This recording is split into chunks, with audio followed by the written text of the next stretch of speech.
Hello guys. Morning. Kain tayo.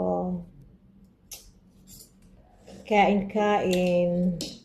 May kasama is that.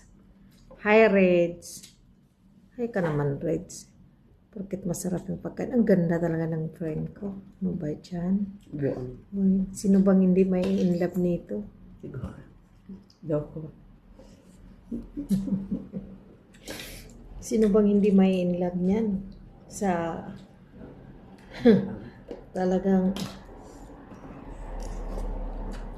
patay tayo dyan. In love ko more. Ito oh.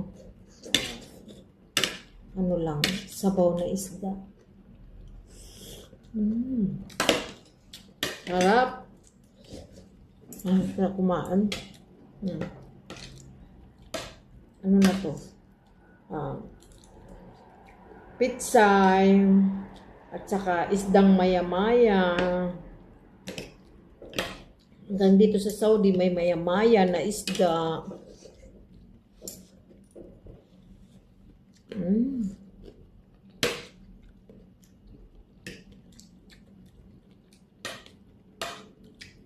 Masarap talaga pag may tanglad, no? Nakalagay sa freezer kasi. Iba hindi nasisira. Pag nilalagay sa freezer. Tanglad, hindi katulad sa Pilipinas na pag nagtula ka, kunin mo lang sa garden mo. Dito, bibili ka ng marami, lagay mo sa freezer.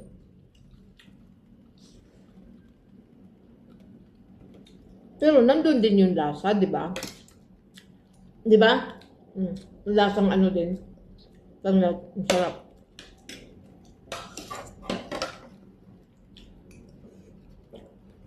Tapos gulay.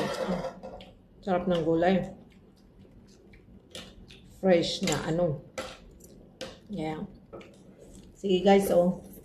Subo ko na lang kayo.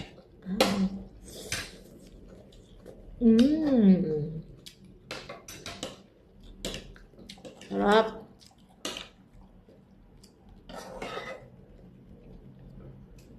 Okay naman limon lagay. Mas gusto ko to kaysa yung sa sinigang mix na ilagay. Lemon, masarap naman talaga. Nagustuhan ko yung lasa. Bakit bibili ka pa pala ng mga ganun? Eh, yan natural siya. In case,